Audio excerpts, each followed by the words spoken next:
За сайн уу манайхан. Өмнө та нартай өмнө цолгосон домог DP буюу Deserted Pursuit гэдэг хүн амтнаас нууж явдаг бүр арай дэндүү онц сонирхолтой зурлалынхаа эхний бүлгийг ярьж өгсөн билээ. Өнөөдөр харин хийсэн ажлаа гүйцээхээр 20 дугаар бүлгээ ярьж өгөх шийдлээ. Манай гол дүр Жүнхөө маань 1 дугаар бүлгийн турш орсон цэргүүдийн хойноос чөмгөө дундартал хөдөлсөн байдаг бол 2 дугаар бүлэгт цэргийн аль пааж буу минут секунд бүрээ үр дүнтэй ашиглаж тэнд өрнжвөө аимшигт харгислал бүглэдэлт шудраг ус үлдлүүтэй тэмцэн дээд албан тушаалтнуудаа хүртэл тулж үнэндээ үүл тамаа цайх болно. За тэгээд угаасаа энэ зурлал маань маш сонирхолтой занглаа үйл явдал ихтэй учраас зүгээр л кинонд орцгоё. Гүнээрээ та бүхэн subscribe хийгээгүй биш үстэй. Дараарэ. Энэ удаагийн дугаартай маань Pearl on the Tag хамтран ажиллаж байна. Vitabit компани Pearl on the Tag ус нь онцгой эрдсийн найрлагатай ховор бүтцтэй ус бөгөөд Булган аймгийн Хангал сумын нутагт 100 жилийн турш чулуулгын давхарга дамжин эрдэсчиж та бидний гарт байгалийн чанараа алдалгүй хүрч байгаа байлээ. Дашрам дуртахад байгалийн бүтээл Pearl on the Tag нь Water Expo 2025-д дэлхийн өндөр зэрэглэлийн уснуудаас ам чанараараа ялгаран мөнгөн медаль хүртэж 2026 онд дэлхийн усны өдөрт зориулсан бүгд найрамдах Солонгос улсын Kisa усны нийгэмлэгийн уралдаанд Still Water төрөлд алтан медаль, мөн Sparkling Water төрөлд мөнгөн медалийг тус тус хүртэж дэлхийд үнэлэгцээр байгаа юм. Тайгын эрцгийг амталж ууя. Pearl on the Tag.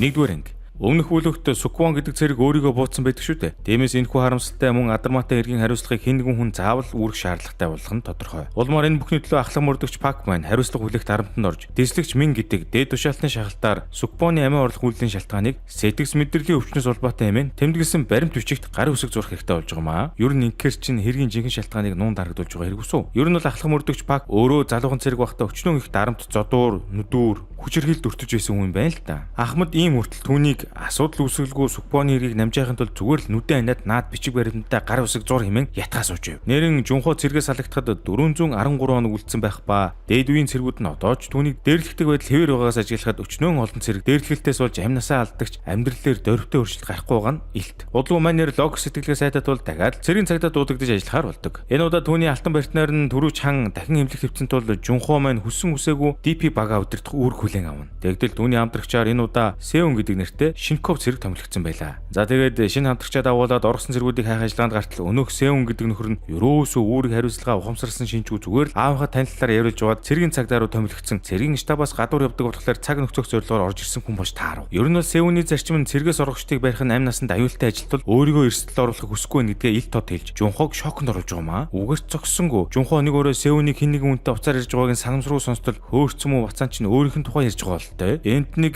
гинэн хулчгаар амт намайг агалж байгаа нэртэй. Би жоохон хөөргөж байгаа дарга ивийг нь олцсон өнөө тэргээд муул аадж шиг. Энэ мөчөд Жүнхөө төрөөч хааныгаа ямар их өгүүлж байгаа бол доо хөрхий. За ингээд дэд үеийн хитэн задарсан цэргүүд нь цэргийн цагдаад хакераар ажилтай овоо толгой сайтай нэг цэргийг онцлон нүүр нүдгүү зодж байгааг харсан Жүнхөөд өөрийгөө буутсан Суквоны зовлон дахин сануулж эхэлдэг. Улмаар манер тэслэхүү тэдгээр дээрлэхүү гаруудтай нүүр тулж гимгүү цэргүүдийг дээрлэхэ болохыг анхааруулна. Гэтэл овоо гарав чинь бүр цэргийн анги дотор Жүнхөөг дарамталж Жүнхөөч тэслэхүү хариу урахаар завтхан тэр. Гэтэл хаа нэгтээс шөнийн эргүүлж явсан Сеун гарч ирээд түүнийг харсан Жүнхөөч сайн дураараа өөрийгөө гавлахыг түүнээс хүсв. Энэ зур ахлах мөрдөгч Пак удаан хугацаанд эргэлзсэний эцэс Суквоны хэргийг сэтгэс мэдрэлийн холбоотой гэсэн хөдөл мэдүүлэг бүхий баримтан дээр гар үсэг зурх гэж байтал цэргийн ангийн тохиол дуурнаа. За ягаад тохиол дуурсан бэ гэхээр нөгөө эхний бүлгийн төгсгөлд харуулсан үзэгдлийн дагуу өөр нэг цэргийн ангид Суквоны найз болох бондгор цэрэг Ким Рүүри гэх нөхөр өөрийг нь удаан хугацаанд дээрлэж ирсэн цэргүүдээс өшөө авч тэдэн рүү гал нэгээд цусан далаа урсгаж зэвсэгтэй чигээрээ цэргээс орхсон байлаа. Энэ үеэр Жүнхөө дээд үеийн цэргүүдтэйгээ зодон хийсэн хэрэгээр шүнжин ачаа үүрч гүн үр цайгад нэг юм шийдэглээ дуусган байранда орж иртэл шинхэн амтрах Сеун бацаантай таарав. Сеун ч одоо DP багийн ажлыг дорд үтсэндээ уушлахгүйгээр зогсож байтал цэргийн цагдаагийн хакер цэрэг орж ирээд Ким Рүүрийг цэргээс оргож зэвсэгтэйгээр зогсон тухай мэдэгдэж тэднийг шинэ ажиллагаанд болгоомжтой оролцохыг анхааруулна. Мөн тэр хакер цэрэг маань өөрийнх нь төлөө дээрлэх цэргүүдтэй анман нүцэн Жүнхөөд талархснаа илэрхийлэхдээ бүх хүн чам шиг байдаггүй юм шүү. Хэмээн сэтгэлийн үг хэлв. Удалгүй Жүнхөө ахлах мөрдөгч Пакига албан үүрэгтэй иргэн орсныг дуулаад очиж мэд хүээрээ шинхэн амтрах Сеун хитрхийг хайж байгаа тул зэвсэгт оргодол Ким Рүүг хайх ажиллагаанд оролцохоос татгалзаж мөн одооноос тэгээд хуучны анд түрүүч хаантайгаа иргэн ажиллахаар болсон тухайгаа олж мэднэ. Ер нь бол манай түрүүч хаан чинь Суквонтой холбоотой аимшиг тэргээс хойш сэтгцэн хямраад эмнэлэг твтэж амнаас нь ч үг унгахаа байсан байж тээ. Гэвч мэдээгээр Суквоны найз Рүүригийн онц ностой иргэн тухай сонсоод чочирдож улмаар Жүнхөөд туслахын тулд ажилдаа орохоор шийджээ. 2 дугаар анги. Цэргийн дэд байгууллагаас Ким Рүүри цэргийг гал найж 2 хүний амь хүнэн 11 цэргийг гэмтээсэн хэрэгтэй холбогдуулан хэвлэлийн баг хурал зохион байгуулж тэнд нь Жүнхөө, Ахмад Им, ахлах мөрдөгч Пак нар очсон байлаа. Хурлыг дэд хурандаа Сөөн гэх эмэгтэй ахалж Ким Рүүри цэргийг аимшигт хэрэгтэй хэрэгтэн зэвсэгт орогдол гэдэг талаас нь таниулахыг зорж Рүүригийн зураг, гэрийн хаяг гэд хамаг хувийн мэдээллийг нь олон нийтэд ил болгож хэргийн газрын нүд тайлтрам зургуудыг дэлгэн үзүүлж түүнийг нийгэмд аюултай этгэ хэмээн анхааруулна. Энэ бүхнийг сонссон ахлах мөрдөгч Пак Жунхо тандан бид Ким Рүүг цус харгалгүйгээр заавал эхэлж олох хэрэгтэй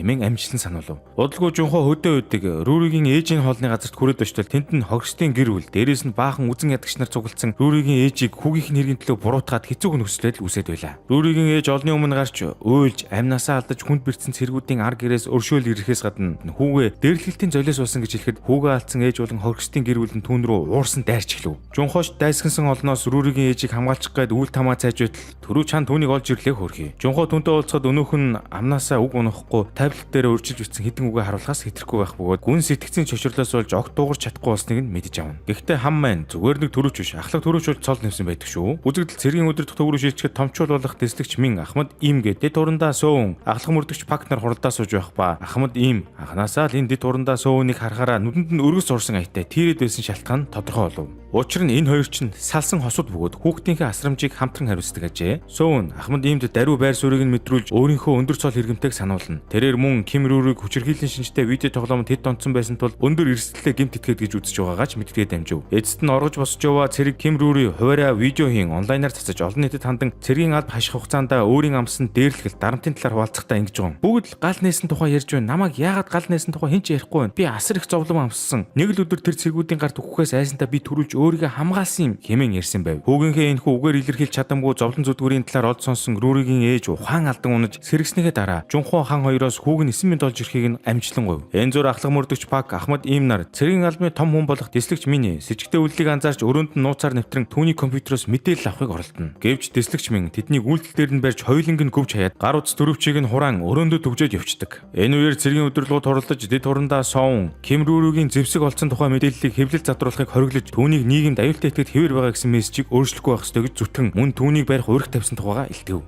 Гэтэл энэ хурлын дундуур гинт Соун охиноос нь дуудлага гарч аавч яг одоо таны тусламж хэрэгтэй байна гэхин тэр. Ингээд Соун бүсгүй дэслэгч Миний өрөөнд давхиад очтол Ахмад Им ахлах мөрдөгч Пак хоёрыг тэнд гатсан байдалтай байгааг олж харна. Ахмад Им X эхнэртэй Рүүригийн араас сүр дүлэн бадруулж ерэн сурвалжлахгүй байхыг зөвлөж удахгүй түүнийг өөрөө буултын гэдэгт итгэлтэй байгаагаа илэрхийлээд дамжив. Гэтэл энэ зур нүүр царайгаа нуусан Ким Рүүри эмийн сангаас астмын үед хэрэгэлдэг цаслах худалдаж авахар орж ирэхдээ зургатаар ээжигээ олон нийтийн эсэргүүцэлтэд тулж байгааг олж үзээд уур хилэнгээр дүүрнэ. За нөгөө талд дэслэгчийн өрөөнд хоригдсан Ахмад Им ахлах мөрдөгч Пак хоёр одоо ч дэд турандаа Соуныг ятгах гэж үзэн Ким Рүүрийг тэдний дүрсэлж байгаа шиг магс биш хэмээн маргасаар байсан ч Соун тэднийг үл тоон өрөөнд нь дахин төвжид гараад явчлаа. Гэвч дэд турандаа Соун Ким Рүүрийг газар дээр нь буудах тушаал өгсөн шийдвэрээ дахин бодож эхэлдэг. Цэргийнхэн Ким Рүүрийг ээжийн талаар мэдээг үзээд заавал тэр хаваар үзэгдэн гэж тооцсон тул Рүүригийн ээжийн рестораныг бүслээд байв. Тэнд мөн Жунхо хан хоёр ч очсон байлаа. Гэвч хан тэнд үсэдгүй хорцтмол байдлаас болж дахин айдас тавцсан байгаа нь харагдана. Удалгүй таамагласны дагуу тэнд Ким Рүүри гарч ирэн тесрэг бөмбөг дэлбэлэн гэж сүрдүүлж цэргүүд нь ээжийг барьж авах үед нэгэн цэргийг барьцаалан авлаа. Ойр хаваар битүү буу шагаас нь цэргүүд тэднийг бүслэнэ. Цэргийнхэн Рүүрийг зэвсгээ аяхыг анхааруулах ба дэд турандаа Соун цэргүүд түүнийг буудах зөвшөөрөл өгөх үү эсвэл Ахмад Им ахлах мөрдөгч Пак нарт итгэхгүй гэдэгтээ эргэлзэн. Өмнө дундуур Жунхо Рүүрийг ятгахыг оролдогч өнөөх нь улам тогшсоор байлаа. Энэ мөчөд түрүү чан ураг шалгаж таблетаараа шууд видео дамжуулалт эхлүүлэн бүр амнаасаа үг дахин унааж Рүүри тандан одоо чам руу хинч гал нээж чадахгүй хэмээн тайвшруулж тайван байхыг сануулв. Цэргүүд хааны дамжуулалтыг таслахыг оролдогч Жунхо хаан тусад цэргүүдээс тусаарлахыг оролдоно. Эцэст нөхцөл байдлыг олон нийтэд шууд цацж байгааг ойлгосон хурандаа Соун Рүүрийг буудахгүй байхаар шийднэ. Гэвч удалгүй цэргийнхэн интернет холбогдлыг тасалж хааны дамжуулалт гэнт зогслоо. Ингээд арга мухарсан Рүүри мэрэгэн будагч өөрлөөн чиглэн гал нээх гэж бүг харж самгардан зогсож байтал гэнт Рүүригийн ээж нь хүд ойртож ирээд тесрэг бөмбөг дэлбэлэхгүй байхыг ятгав. Рүүри ээжигээ хараад сэтгэл хөдлөлтөд автан уйлж эхлэх ба тэнд нь хурандаа Соуны удирдлага болох генерал Гүү гэдэг хүн гарч ирээд ээжийнх нь гараас тесрэг бөмбөгийг эвтэйхэн авч Ким Рүүригийн хэргийг шудраг шуун хилцүүлэх амлалт өгөв. Хожим нь генерал Гүү дэслэгч Минтэй нүүр тулан Рүүригийн асуудлыг цэргийн байгууллагын хувьд бүтэл муутай шийдэхэд хүрэсэнд уурлаж нөхцөл байдал нь хяналтаас гарan олон нийт хариуцлага нэгж ихсэнд түүнийг буруутгана. Зүгээр л Рүүрийг аюултай этгээд гэж итгүүлээд буутсан бол өөрсдөд нь хамаагүй амар байсан юм уу да янз нь. Дараагийн үзэгдэлд энэ хэрэгтэй холбоотой нэгэн мэдээ эмнэлгийн өрөөний зурагтаар цацагдж байх ба өмнөх бүлэгт өөрийгөө буутсан Сүкван цэрэг маань ямар нэг байдлаар амьд үлдсэн буюу эмнэлэг твтэн эмчлүүлж байгааг харуулхан тэр амьдрах хувьтай байж дээ хөрхий. Амьд яв бол алтан аягнаас ус уун гэж ярьдаг да. Ус гэснээс та нар боловсруулсан ус болон эрдэс усны ялгаа чухам юундаа байдгийг мэдхүү. Боловсруулсан ус нь шүүлтийн олон дамжлага дамжиж ихэнх хэрцээ алдаж зарим тохиолдолд хиймлэр эрдэс нэвсэн байдаг тул амт нь амьд мэдрэмж багтаа байдаг. Харин эрдэс тус болох Pearl on the тайг нь байгалийн их усрээс шууд ундарч кальц, магний, гидрокарбонат зэрэг хүний биед хэрэгтэй эрсцүүдийг агуулсан байдаг учраас амтны хувьд илүү зөөлөн байгалийн өвөрмөц онцлог шинжийг бүрэн мэдрүүлдэг байна. Тиймээс тайгийн эрцийг амтаж уй гэвэл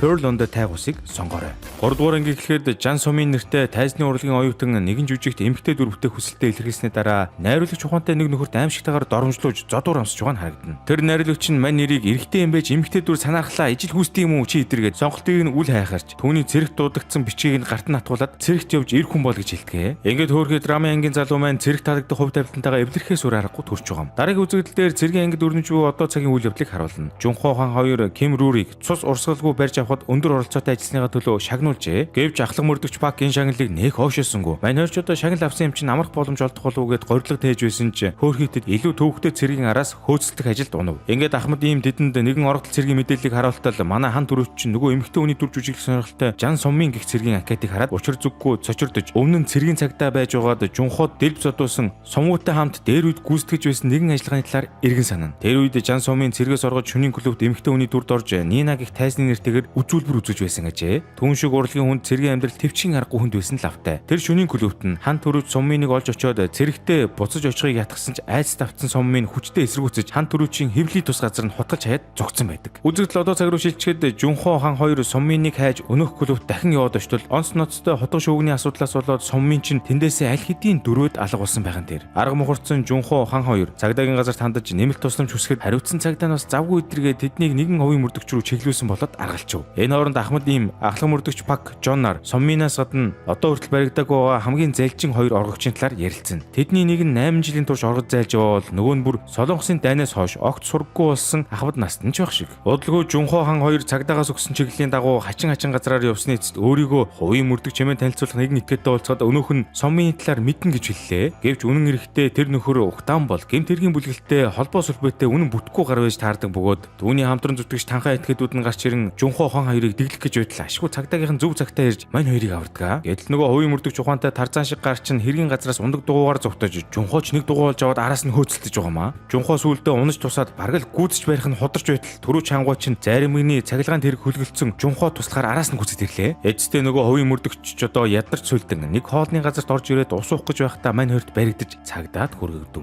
Тэрээр нэгэнд бууж өгөхөөс өөр сонголтгүй тул Соммины талаар хагас дутуу мэдээлэл өглөө. Түүний хэлснээр Соммын нэрээс олж Нина гих тайзны нэрээр амьдрах болсон ба хотго мэсний хэргийн дараа чимээгүй амьдралыг сонгосон байна. Жунхо хаан хоёр Соммины мөрөөр явсаар түүнийг амжиргаагаа залгуулахын тулд хоёр ажил хийж байгааг нь олж мэдлээ. Соммын өдрийн цагаар хувцсны үйлдвэрт ажиллаж, оройн цагаар нь бааранд Нина нэрээр дуулж, эмэгтэй дүр төрхөндөө хувилдаг болсон байв. Гэвч энэхүү давхар амьдрал нь түүний бие махбод сэтгэл санааны хувьд маш ихээр доройтулж эхэлнэ. Жунхо хаан хоёр өдөржин хүлээсэн ч нөгөө Соммын нь таг манер ер нь гэртээ дахиж ирэхгүйгээр явсан мэт санагдаад явчлаа шүү. Удалгүй цэргийн цагдаагаас нэмэлт мэдээлэл ирж Соммыг Инчоны зүүн бомб тавьцаа эргэлдэж байж болцсогүй. Мөн түүнийг хуурамч паспорт үйлдүүлсэн тухайд болгов. Тэгээд цагдаагаас тиймэрхүү гэмт хэргийн талаар тодруулалтал Жунхо хаан хоёр Соммыг Солонгосын дайнаас хойш баригдаагүй домогт орогчоос тусламж авсныг нь олж мэднэ. Ингээд тэрхүү өн рүү ойртохын тулд мань хоёр өөрсдийгөө оргосон цэргүүд мэт дүр хэсгэн нууц байрлал руу нэвтэрдэг. Залуудаа цэргийн албан зовлон амссан тэр өвгөн ихэнтэй тэднийг өрөвдөн ойлгож байсан ч удалгүй тэднийг нууцаар ажилчуу цэргийн цагдаа нар гэдгийг хэн нэгэн задруулснаар байдал хорцснаа. Зогдож явахад нь Жунхог хэн нэгэн баарны хаалгаар татаж оруулан тусалдаг ба тэр нь өмнөх бүлэг дээр Жунхогийн 3 сая воныг аваад арилсан Яног гэдэг хүүхэн байж таарлаа. Гэтэл Яногийн ажилуулдаг энэ бааранд нь нөгөө оргосон цэрэг Соммын чинь Нина нэрээр овоо удаан ажилласан байж таарав. Сүүлд Соммыныг нэгэн нэр хүндтэй театрын найруулагч олж хараад амьдралаа өөрчлөх боломж санал болгон Лондон руу явж ажиллахыг өрсөн тухай олж мэднэ. Яног өсгөө Нинатайгаа нилээд хөрхөн найзууд байсан бөгөөд түүнийг энэ бүх зовлонгийн дараа эрхчлөөнд хүрч чадна гэж найдаж байгаагаа хэлнэ. Жунхо тэндээс явахын өмнө Яног түүнээс яагаад 3 сая воны хотлоор огт дуртахгүй байгааг нь асууж дараагийн удаа хамтдаа 3 сая вонтой дүүцгүүц хоол эцгээ хэмээн санал болгодогч Жунхо зүгээр л баяртай гэж хэлээд яваадгүй. Тэндээс гарсныхаа дараа Жунхо мэдээж хамтран зүтгэж хааны хамтаар олон улсын нисэх буудлын зүг яарвчлаа. Нисэх буудлын дээр ирмэгцээ тэд ажилтнуудаас мэдээлэл авч Соммын хуурамч паспорт нь илэрсэн. Нэмэлт шалгалтанд дуудсан ч түүнийг зогцсон тухай олж мэдэв. Айдас хүчтэй авцсан Соммын тэндээс зүгтэж явахдаа тест зөөдөг тэрэнд мөргүүлж улмаар газар унахдаа толгоогоо гэмтэн маш ихээр цус алдсан байна. Гэсэн ч Соммын өвдөлтөө үл хайхран нисэх буудлаас үргэлжлүүлэн зогтжээ. Мань хоёрч одоо эцгийг нүцгэр шийдэн түүний явах магадaltaй чиглэлийг дагаж явсаар эцэст нь хурдны замын хажуугаас түүний цогцыг олно. Сомми толгоон тус газараа шархтаж хэмжээний цус алдсны улмаас нас барсан нь тэр байлаа. Үнэхээр харамсалтай. Түүнийг ийм байдлаа олсон Жунхо хаан хоёр өөрийн ирэхгүй өөрсдийн амьдрал зорилгын талаар гүн бодол автаж сумын шиг хүсэл мөрөөдлийн араас тэгж тууштай явж чадах байсан хэсэгтээ эргэлзэн сумны араас чимээгүйхэн гашуудна. 4-р анги. Шинэ анги эхлэхэд Жунхо шүний манад гарангаа бууга шалга зогсох ба залуу зэргүүдэд галз зэвсэг ашиглах эрх олгох нь ер нь зөв үү гэдэргээд гайхаж байгаа нь харагдана. Энэ хооронд Ахмад Иймийн экс нэхнэр Совн цэргийн баазд ирчихсэн Ахмад Иймтэй уулзангаа түүнд цэргийн нууц мэдээлэл агуулсан флаш гардуулж өгнө. Ер нь бол энэ игч маань Ким Рүүрийг буудах тушаал өгөхөөсөө татгалсны төлөө албан тушаалаас хусагдсан байдаг ба одоо бол түүнд юу ч наалтгай байсан мэт энэхүү ноцтой нууц мэдээллийг хэрэгтэй хүмүүстэн дамжуулахар шийдсэн аж. Тэр өдөр ахлах мөрдөгч Пак Ахмад Ийм нар телевизийн студид дуудагдж генерал Гүүтэй уулзнаа. Генерал Гүү тэдэнд хойд солонгосын харуулын постын ахлах төрөж байсан Нан Жүнсогийн анкетыг харууллаа. Ахлах төрөж Нан нь хөлийн зурагт эрүүл хийж байхдаа салааныхаа нэгэн зэргийг тесрэг бөмбөгийн аюулаас аварч өөрөө амнасаа алдсан юмсан ч. Энэ хэргийн талаар хүний эрхийн байгууллага арга ирэх нь дахин сөхөж байгаа тул генерал Гүү түүний үхлийн шалтгааныг дахин мөрдөн шалгах хүслээ байжээ. Гэтэл энэ хэрэг нь манай Ахмад Иймийн хувьд нэлээд хувийн шинжтэй болоод явчлаа шүү. Учир нь талигч Нан Жүнсонг нь Ахмад Иймийн маань маш дотны найз байсан бөгөөд тэр нас урахынхаа өмнөх шөнө Ахмад Ийм рүү уцтаж ямар нэгэн зүйлээс айж буй мэд маш их төгссөн байдлаар ирсэн аж. Цаанаал нэг юм хэлэхгээ тэрийг хэлж чадахгүй эргэлзэж тэнэглэж байгаад уцаа талсан байна. Ийм учраас Ахмад Ийм найзын үхлийн ард ямар нэг харанхуй нууц байгааг итгэж үннийг олохоор эрс шийднэ. Бодлого тэрээр Жунхог дагуулan найзынхаа амнасаа алдсан газар болох өмнөд хойд солонгосын хөлийн харуулын бүс нутг руу явдаг. Ахмад Ийм Жунход тентхэн цэргүүдийг байцах амаргүй гэдгийг нь анхааруулна. Учир нь тэд хойд солонгост ойр байрлаж олон ч онц ностой үйл явдлуудыг нүдээр үтсэн хүмүүс байдаг ажээ. Харуулын пост дээр ирэхэд тентгийн командлагч тэдний угтан авч ойр өчнийг нь танилцуулан хөлийн зурсан цаахан хойд солонгосын цэргүүд тэдний өөдөөс таг ширтээд байж байдаг тухай ярьж өгнө. Ахмад Ийм талигч нас орсон газрыг харахыг хүсэхэд тэр нь яг хойд солонгосын хөлийн зурс байв. Үзэгдэл солигдоход ахлах төрөөч Нан Жүнсог яаж яваад нас орсон тухай үйл явдлыг харуулна. Тэр шүн Жүнсог Шин Аавыг их төрүүчийн санамсаргүйгээр гიშгсэн тесрэг бөмбөгнөөс нь хөндөрүүлэхээр оролдож холболтыг нь таслан аюулгүй болгосон ч эцэстээ тесрэг бөмбөг нь дэлбэрсэн байна. Энэ ослоор зөвхөн Нан Жүнсог л 100% сүйдэж амиа алдсан үнэхээр хачирхалтай. Үзэгдэл одоо цаг руу уулзахад Ахмад Ийм төрүүч Шин Аавитай уулзан мэдүүлэг авахар оролцсон ч Аавыг их нөхөр нь тэр шүний талаар ярихаас татгалзаж тэр хүн тэндээ бовтноод хиг ёг хийгээд байв.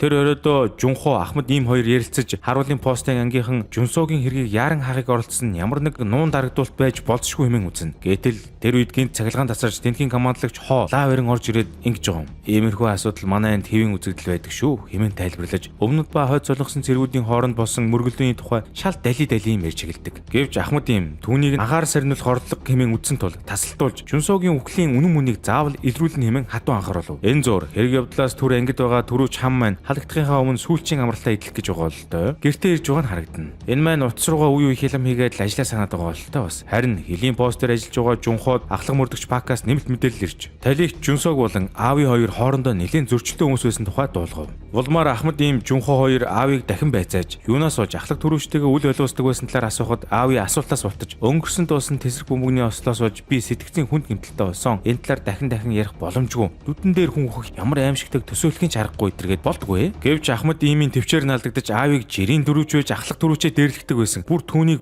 бөмбөгөн дээгүүр санаатайгаар алхахулж алсан байж магадгүй хэмээн буруутгана. Харин Аави түүнийг бассан байдалтай ницаав. Улмаар Ахмад Ийм найзынхаа үхлийн төлөө заавал хариуцлага тооцоолох нэмэн сүрдүүлсээр л байлаа. Энэ үеэр дислэгч минь ахлах мөрдөгч Пакт тоглоомын дэлгүүрт дуудснаа нөгөө Ахмад Иймийн экс эхнэрийн олж авчирсан флашн дээрх цэргийн нууц мэдээллийг нэхэж Ахмад Ийм Жунхо хоёрыг анханасаа хөлийн цэрэг рүү илгээсэн нь цаанаасаа Ахмад Иймийг өрхөнд оруулах зорилготой байсан эргээд үнэн учир бүтүүлэг юмнууд ярьж эхэллээ. Тэгснээ ахлах мөрдөгч Пакт бэлэг гэснээр нэг хайрцагтай тоглоом өгчөж байх шиг. Ямар ч тач ахлах мөрдөгч Пак багийн нөхөдөө аюул нүүрлээд байгааг мэдэрч нөгөө амралтаа эдэлж түрүү чанар утас цохон хил хамгаалах пост руу яаралтай очиж нөхдөө өрхөнд орохоос сэргийлэх чиглэлөө. Гэтэл хөлийн зэрэгт ажиллаж байгаа Ахмад Ийм чинь найзынхаа үхлийн шалтгааныг илрүүлнэ гэд бүр улаарчсан нөгөө хиг ёг хийгээдсэн Аавыг их нөхрийг нэг өрөөнд авч ороод жинхэнэ амлан авч тамлан зовоож байла. Бүр Жунхооч Ахмадыг зогсоож барахааргүй. Нэг үтсэн өнөх зодоонуудын болж байгаа өрөөнд нь гал гарч Аавич одоо тэр их галыг хараад драматаж ухаан алдан унваа. Удалгүй тэр өрөөний цооштой хаалгын хэвдэн Жунхоо ахлах мөрдөгч Пак болон галын ор дээрсэн төрүүч ханг гэх хүмүүс орж ирснээр төгсөл байдлыг намжааж дөнгөлөө. Улмаар тэд Ахмад Иймд өөрийг нь өрхөнд оруулсныг дуулгаж тэр өрөөнд хяналтын камер зоолтой байгаа тул хүн зодож байгаа бичлэг нь аль хэдийн хадгалагдаж үлдсэн болохыг тайлбарлана. Дараа нь ахлах мөрдөгч Пак хэргийн жинхэнэ учир явдлыг дэлгэж Ахмадын найз Жүнсог нь үнэндээ өөрөө жинхэнэ аратан буюу доод цэргүүдэд байнга зодож дээрлэгдэг хатуу ширүү нэгэн болсон байсныг нь хэлж өгдөг. Хөлийн зурст болсон тесрэг бөмбөгний ослын тухайд Жүнсог Аавыг дээрлэж байхдаа санамсруугаар хөл алдан тесрэг бөмбөгөн дээр гიშгэн амиа алдсан бөгөөд түүний үхлийг хоёр нүдээр үтсэн Аавид энэ сэтгцийн гүн шарх болон үлдсэн байжээ. Ийм учраас хөлийн цэргийнхэн Аавыг хамгаалахын тулд бүх үннийг нуун дарагдуулахар шийдсэн байна. Энэ явдлын дараа генерал Гүү Ахмад Иймтэй уцаар ярьж найзынхаа үхлийн үннийг олж мэдээд ямар санагдаж байгааг нь тохуурхан асуудаг ба цаашид зөв сонголт хийх хэрэгтэйг нь сануулна. Мөн түүний талигч найзыг нь одоогоор баатар хэмээн үзэж гэр бүлд нь сар бүр нөхөн олгор өгдөг бөгөөд хэрвээ нэг л бодлохгүй алхам хийвэл энэ бүхэн үгүй болох эрсдлийг нь далдуур анхааруулав. За энэ бүхэн зөвхөн ийм ахмадыг өрхөнд оруулаад дууссангүй. Тэр нэг өдөр ахлах мөрдөгч Пакийг тоглоомын дэлгүүр дуудаж уулзаад байсан тэслэгч минь чинь мань хүнд бэлэг гэд хайрцагтай тоглоом өгсөн юм байх гэж утсан чинь тэр хайрцагт нь дүүрэн бэлэн мөнгө өгье. Ингээд түүнийг авилга авсан мэт харагдуулж сүрдүүлэхдээ нөгөө нууц мэдээлэл бүхий флашыг нь гаргаж өг хэмээн шаардна. Улмаар түрүү чан тэр флашыг нь засварын газраас авчрах даалгавар өгч доторх файлуудыг огт нээж үзэхгүй байхыг харуулдаг. Жунхоо засварын төвд очиод хүлээгээ сууж байхдаа оргож явахдаа амиа оруулсан нэгэн цэргийн эмэгтэй дүүг мэдээгээр гарч байгааг нь танилаа. Тэр өхөн цэргийн дээрлэхтийн талаар хүний эрхийн төвийг төлөөлөг мэдээлэл өгч байхдаа энэ тогтолцооны асуудал учраас засгийн газар энэ бүхэнд хариуцлага хүлээх ёстой хэмээн нулимс туслуулан ярьж байгааг олж хараад сэтгэл нь үнэндээ өөмөрч байгаа нь харагдана. Маргааш өглөө нь болоход хан төрөж нойрноосоо сэрж амжаагүй байтал тэдний салаанд ахлах мөрдөгч Пак яар сандран орж ирдэг ба байлдагч Ан Жунхоо цэргээс орсон гих санаанд оромгүй мэдээг дуулгах нь тэр. Юу болох нь энэ вэ?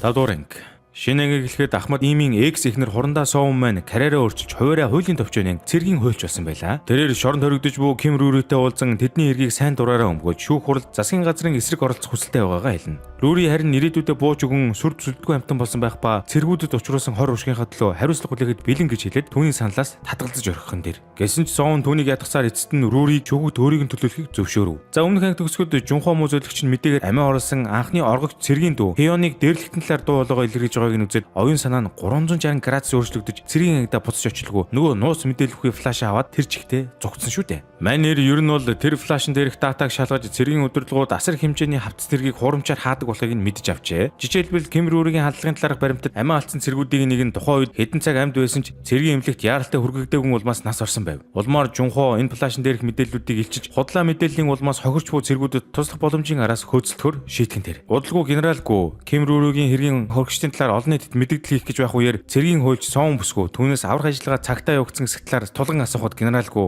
бүх нас урагсад хэргийн газар дээр шууд амиа алдцаа. Бид хэргийн датаг үргэлжлүүлэн цуглуулж байгаа. Гэхээс өөр ойлгохтой юм хэлсэнгүү. Тэнд мөн оргож явахдаа амиа оруулсан цэргийн дүү болох Хэён бүсгүй хүний эрхийн төвийг төлөөлөн ирсэн байх ба бас л жинтэй асуулт тавьж байгаа нь харагдана. Тэр үеэр хуульч Соун Хэёныг анзаарч цэргийнхнээс ностой асуулт хамаагүй ил тод асуувал асуудалд орно хэмээн анхааруулж цаашид хамтран ажиллахыг санал болгов. Үүний дараа гэнт Хэёнд Жунхоогоос дуудлага ирж яаралтай нууц мэдээлэл амжилт хүсэлтэй байгаагаа илэрхийлдэг. Энэ зур ахлах мөрдөгч Пак байлдагч Жунхоог нууц мэдээлэлтэй флаш аваад цэргээс оргосон гэд тархиа гашлахаас сууж байлаа. Гэтэл цэргээс алагдах хугацаа аль хэдийн болсон түрүү чаан түүнд хандан би цэргээс алагдах хугацаагаа хойшлууллаа. Жунхоог би л аюулгүй олж ирэхгүй бол өөр хэн олж ирэх болж байна хэмээн нэг баатарлаг зан гаргаж энэ хэрэгт сайн дураараа оролцохоор болчихов. Ингээд ахлах мөрдөгч Пак түрүү чаан хоёр Жунхоогийн гэрт очин ээжтэй нь уулзан Жунхоог ээжтэй над санаа зовлтгүй би нэг чухал зүйлийг гүйцэтгүүлчихэд заавал эргээд ирнэ гэсэн зурс үлдээгээд явсан гэдгийг нь олж мэднэ. Гэвч Жунхоогийн аав гэдэг хүн мөнгө үзээд хүнээ байж хүүгийн талаар дэслэгч минь мэдээлэл алдан Жунхоог нууц мэдээлэл бидээ авч байгаа талаар нь илчилдэг. Дэслэгч минь энэ талаар өөрийн босс генерал Гуд дорн мэддэгдэлгүй хавтэ. Файлуудыг хууж болохгүй учраас тэд Жунхоог яаралтай амьдаар нь олж авах тал дээр хамаг анхаарлаа хандуулцгаана. Учир нь тэр нууц датанд цэргийн удирдлагуудыг шүүхэд буруутан болгоход хангалттай хүчтэй мэдээлэл юм гинэ. Нөгөө талд ахлах мөрдөгч Пак түрүү чан хоёр Жунхоог энэ нөхцөлд ямар үйлдэл гаргахыг нь таамаглаж байтал Жунхоог энд тэд рүү устдаж цэргийн тогтолцоог үнцээр нөрөөлөх боломж гарч ирээд байна гэж мэдэгдээд энэ бүхний ард заавал гарна хэмээн өөртөө амлахан тэр. Улмаар цэргийн цагдаагийн баг түүний араас мөрдөж Жунхоог галт тэргэнд суусан тухай мэдээлэл олж авнаа. Улмаар дэслэгч минь бөөн цэргүүдийг түүний араас илгээж Жунхоог амьдч вэ өгсөн ч вэ заавал олж авчрах тушаал болгоно. Жунхоо хүний эрхийн ажилтан Хэёнтэй уулзахаар тохирон галт тэргэнд суухдаа өөрийг нь хүмүүс мөшгөж байгааг анзаарч эхлэв. Дэслэгч минь гэж нэг юм ядаж байгаад нь амар олон баг 30 гаруй цэргийг Жунхоогийн араас тавьсан байлаа. Энэ хооронд түрүү чан ахлах мөрдөгч Пак хоёр замын төвжрэлд гацаж бүх юмнаас хоцорчихноо бас. Галт тэргэнд Жунхоогийн байршлыг хамгийн түрүүнд олж тогтоож чадсан хоёр цэрэг гавьяа байгуулахын тулд дангаараа түүнийг барих ордлого хийдэгч Жунхоо тэдний учрыг ядах юмгүй олж мөн тэдний нэгээс өөрийг нь асар олон цэрэг мөшгөж байгааг олж мэднэ. Гэсэн Жунхоо яаж иж байгаад нөгөө урсгалын хоосон вогон руу амжин сууж өөрийг нь олоод ирсэн хэсэг бүлэг цэргүүдийг ээж дараалан гөвсөөр эцэст нь бүгдийг нь нам болгож чадлаа. Гэвч хамгийн сүүлд гайтайч юм шиг дэслэгч минь гэж нэг юм гарч ирээд сул дорой болсон Жунхоог зодож эхэлтэл түрүү чам маань яг цагаа олж ирээд дэслэгч миньд саад болж чаддаг. Энэ боломжийг ашиглан Жунхоо ч хөнгө зогтлаа. Харин дэслэгч минь бухимдсандаа түрүү чанд уурлан яг нудрагны амт үзүүлэх гэж байтал ахлах мөрдөгч Пак гарч ирээд түүнийг зогсоож болж буй бүх үйл явдлын төлөө хар толгоогоор хариуцлага хүлээхэд бэлэн гэж хэлээд мөн алганы амт авч байгаа нь харагдана. Галт тэрэгний буудал дээр Жунхоо байдгаараа тамирдаж арай чуу алхасаар явж байтал гэнт хэн нэгэн түүний нэрийг дуутхан тэр. Гэтэл тэр нь Жунхогийн хамгийн анхны цэргийн цагдаагийн хамтрагч байж байгаа дараа нь хайхрамжгүй байдлаас олж Жунход дэлд зодуулаад эмнэлгийн жилээ авсан Сомву гэж нөхөр байлаа. Энэ угаасаа олиггүй нөхөр л дөө. Хөөрхий Жунхог ямар ч ирч хүчгүй байгааг нь далимтуулж цогж унагаснаа нөгөө флашн дээр нь дэвсэлж эвдэлчих шиг. 6 дугаар анги. Төгсгөлийн анги гэхэд өнөө муу саксуу Сомву ч Жунхог аваачаад дислэгч миндээ тушаажээ. Сомву ядаж байхад Жунход зодуулснасаа хойш амьдрал нь бүгэлдээ сүрж аав нь албан тушаалаа алдаж өөрөө гадаад сурах эрхээ асуусан гэдэргээд нэлийн үс онцон тээж ирсэн бололтой. Энэ үеэр дислэгч минь нөгөө Сомвугийн бяц гიშгсэн флашыг нь үүлээ үзэн байж застагч мэдээллийг нь шалгах гэтэл хуйхтай ирэмгсэндээ Жунхоо ч аль хэдийн хурамч флашны гол солиод хийсэн байж таарав. Гэхдээ тэгээд дислэгч минь ч одоо Жунхоо руу асаад бөөн уур хилэн болно шүү дээ. Нөгөө тал цэргийн ангийн захирагч чинь ахлах мөрдөгч Пак түрүүч хам болон хакер цэрэг нарын оргосон этгээдийн талд ажилласан хэмээн зэмлэж Жунхог зориуд ороход хүргэсэн гэд буруутгаж дуустдаг бай. Эцэст нь түрүүч хан өөрийгөө цэргээс албан ёсоор халагдаж энгийн иргэн болсноо зарлаад тэднийг орхиод явчихдаг наасан. Үзэг зөвлөгтөд цэргээс өөрийгөө халсан хан түрүүч маань ягаад ч юм генерал гүүдээр дуудагдаж очсноо. Би өнөөдрөөс энгийн иргэн болсон. Та нар миний толгооноос ширхэг хялгас шунаах хэрэггүй шүү гэд томроод явж байна. Манер овоо сэрэг тарихтай болохоор цэргийн ангийн захирагч нь хэрхэн генералын зүгээс дарамт шахалт явсны улмаас Ахмад им болон Жунхог хөлийн пост руу илгээж хаагдсан хэрэг мөрдүүлсэн тухай мөн энэ бүгд нь анханасаа тавилттай жүжиг байсан гэдгийг хүлээн зөвшөөрсөн дуу хураагуурын бичлэгийг тоглож ер нь бол шорон суух дээрээ тулж буй Жунхогоо аврахын тулд хамаг чадлаараа л хичээж байгаа нь харагдана. Манер цэргийн ангийнхаа захирагчийн сул талыг мэддэг тул энэ үйл явдлын өмнөх нь түүнтэй нууцаар уулзаж генерал Гүү болон тэслэгч Миний авилгын хэрэг хууль бус тушаалуудыг нь ичлэхийг шаардсан энэ байж л дээ. Ингээд түрүү чан жинхэнэ флашыг буцааж авахыг хүсвэл Жунхог судлаж баримтлах тушаалыг нь цуцлах ёстой юм мэдгэж өөрийнх нь хувьд Жунхогийн аюулгүй байдал нь хамгийн чухал гэдгийг онцлов. Ийхүү Жунхог цэргийн шоронд хорих бус харин цэргийн анги руу буцаах тушаал гардаг. Сомву тушаалын дагуу дуртай дургуй нэг юм Жунхог цэргийн анги руу авчаар жолоо өрөөж явж байтал Жунхоо хэрэг явдлыг бүрэн ухаараагүй байсан уу яасан гэнт гавнасаа мултрах хордлогын сонуур руу дайч улмаар тэдний машин зогсож аль аль нь гэмтэн. Тэгээ явхтай Жунхоо боломжийг ашиглан оргоод явчлгүй явдэ. Энэ үеэр нөгөө хүний эрхийн мэрэгчлэн хэвэн бүсгүй Жунхоотой товсон ёсоор уулзч чадаагүй учраас ахлах мөрдөгч Пактай уулзахаар ирнэ. Тэрээр ахынхаа амиа орлох үедээ хэрэгэлсэн асаагуурыг Жунхоогоос олж авснаа үзүүлж Пак мөрдөгч ч одоо түүнд Жунхоогийн талаар ахынхаа нараас хөөж явахд юу болсныг мөн тэр ослын дараа түүнийг ямар их шанссан талаар мөн Жунхоог одоо үрдэл цэргийн дээрлэлтийг таслан зогсоохын тулд цэргийн салбартаа дайн зарлаад зовж зүдэрч явааг нь тайлбарлаж өгдөг. Тэр шүн Жунхоо гэрийнхээ гадуур эргэлдэж байгаад ээжтэйгээ таарлаж ээж нь түүнийг хооллон Пак мөрдөгчөө заавал холбогдох хэрэгтэй хэмээн ятгаж дөнгөн. Энэ хооронд түрүүч хан нөгөө флашыг засан газарт хүртэл очиж Жунхогийнхоо талаар сургалсаар л явж байлаа. Маргааш өглөө нь Ким Рүүригийн хэргийг хилцэх шүүх хурал эхлэхэд бэлэн болсон байв. Хурлын өмнө генерал Гүү Рүүрийг өмгөөлж буй хуучин хурандаа байсан Сомвутай таарахтаа түүнийг сүрдүүлж экс нөхөртөөгөө нийлж цэргийн байгууллагаас урваатч Рүүрийг авч чадахгүй юмэн үгээр идээд явж байлаа. Удалгүй шүүх хурал эхэлж генерал Гүү болон өмгөөлөх Сомвун өөр өөрсдийн байр суурийг илэрхийлцгээв. Шүүх хурал эд дундаа орж генерал Гүүч цэргүүдийн үхэлд айран буруугүй харин Рүүрийг хувь хүн буруутай гэж зүтгэнэ. Харин өмгөөлөх Сомвун Рүүрийг цэрэгт үүрэг гүйцэтгэж байхдаа дээд үеийн цэргүүдээс байнгын дарамт хүчрхийл ламсдаг байсан. Цэргийн удирдлагууд хэзээ ч үүнийг анзаарахгүйс гадна үүнтэй төстэй өчнөн олон хэргийг зориуд нуун дарагдуулсан байдаг хэмээн мэдэгдэв. За яг энэ шүүх хуралтай зэрэгцээд түрүүч хан шүүх хурал руу явж байсан Жунхог олж хараад жинхэнэ флашыг гаргаж өгөхийг шаарддаг. Энэ хоёр яг Том Жерри ажиллагаанд орох гэж байтал нөгөө ядаргаатай залуу Сомвуч нь бас тэднийг олоод ирчихэж байгаа маа чаваас. Тэгснэ би эхлээд Жунхогоос флашыг салгаж аавна гэд бөө нүүр нүдгүү зодон эхлүүлчихэж байгаа маа. Үүнтэй зэрэгцээд бас нэг ядаргаа болох дислэгч Мин гэдэг хүн чинь хүний эрхийн мэрэгчлэн хэвэн бүсгүйг олж харангуудаа метроны буудлын тэш хадгалах хайрцаг руу явж өө. Түүний араас дагаж бараг л өөрийгөө флашны жинхэнэ байрлалыг олчлоо хэмээн бодно. Харин шүүх хурал дээр өмгөөлөх Сомвун Рүүрийг гэрчээр дуудах юм болов гэсэн чинь экс нөхөр буюу Ахмад имийг дуудлаа шүү. Нөгөө талд зодоонуудын асуудлыг гээсэн гурван маань одоо бол зуралдаас тайл байлаа. Эцэст нь Жунхог тасралтгүй өвшөх Сомвуг түрүү чан нэг юм цогж унган тусгаарлаж Жунхоо руу эргэн нэртэл Жунхоо өөрт нь жинхэнэ флаш байхгүй гэдгийг хэлдэг. Яа түрүүнээс хойш одоо шал дэмий бөөн зодоон цохон хийгээд байсан чинь зөвхөн цаг нөхцөх зорилготой байж л дээ. Шүүх хурал дээр харин Ахмад им цэргүүдийн үхлийн бодит үнний талаар дэлгэрэнгүй ярьж буудуулсан цэргүүд нь дээд албан тушаалтнуудаас нислэг зэрэг илгээх зөвшөөрлийг хүлээснээс болоод цаг алдаж эмнэлэгт хүрэгдэлгүй тарчилж байгаад нас орсон тухай мэдүүлв. Түүний энэхүү ностой мэдүүлгийн шүүхийн танхим сууж бүх хүнд маш хүчтэй нөлөөлж эх орондоо зүтгэхээр цэрэгт хэлсэн залуус армийн тогтолцооны алдаан суулж амиа алдсаар байна гэх түүний үс танхимыг намгүн болголоо. Яг тэр мөчөд гаднаас ахлах төрөж Пак нөгөө топ нууц бүхий флашыг атхан орж ирдэг бөгөөд өмөөлөх Сомвч цаг алдалгүйд тус баримтыг шүүгчдэд гардуулан өгнө. Сомвун флаш дотор баримтуудыг нас орсон цэргүүдтэй холбоотой анхны мөрдлөгийн тайлангууд болохыг нь тайлбарлав. Үзэг солигдож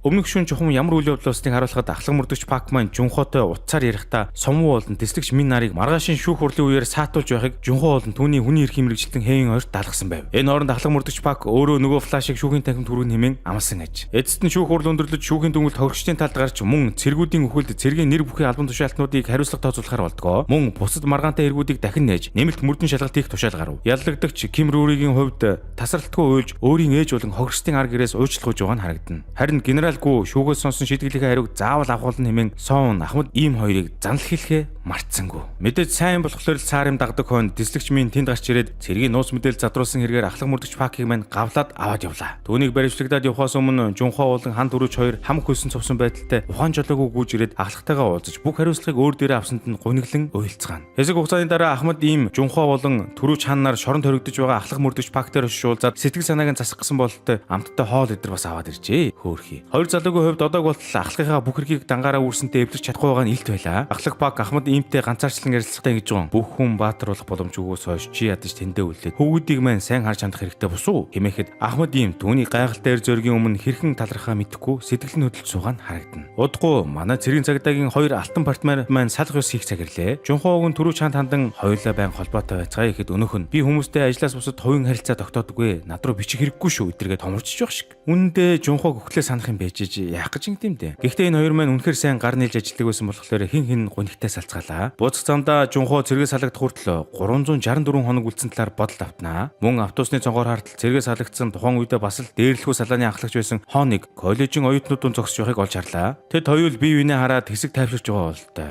За тэгээд ер нь одоо юу ч болсон бай хүний амьдрал үргэлжлэн шүү дээ. Гол нь зөв амьдрах хэрэгтэй л дээ. Кемийн төгсөл бид бүхэн өөрийгөө буудсан цэрэг гэдгээрээ танилцуулсан Сүкбо маань бүрэн эдгэрснийхээ дараа цэргийн бааз дээр Жунхоотой уулзахаар очсон байлаа. Түүнийг хараад нүдэндээ итгэж чадахгүй зогсох Жунхоогийн царайнд удалгүй Баярын Мишель тодорч Сүкбоныг амьд үлдсэнд нь чин сэтгэлээсээ талархаж байгаа нь харагдана. За энэ та нартай домогт DP зурлынхаа хоёр бүлгийг чадан ядан хураангуулан ярьж өглөө. DP кинон жүжиглэлт найруулга дүрслэл хөгжмөөр өөр мэдрэмжүүдийг тултал илэрхийлсэн маш чанартай бүтээлт бол аль болох бүрэн ихээр нүцгийг хичээгээрэй гэж хүсье. Байлдагч Жунхоо маань эцээ хүртэл цэрэг ирсэн төлөө тэмцэж өөрийн чадах бүхнээ хийж байгааг хараад эргэн тойрны хүмүүс нь ч гэсэн мөн өөрчлөгдөж байгааг анзаарсан биз дээ. Хэрвээ бидэнд ямар нэгэн зүйл болж өгөхгүй эсвэл ямар нэгэн зүйлийг өөрчлөх хэрэгтэй мэт санагдвал аль болох өөртөө үнэн байж өөрийн чадах чинээгээрээ оролцоотой байх нь хичнээн чухал болохыг тус бүтээлээр хүндсэн мэт санагдлаа. Ингээд энэхүү контент таалагдсан бол та бүхэн лайк, subscribe дарж биднийг дэмжин сэтгэлээ өвчээрэй.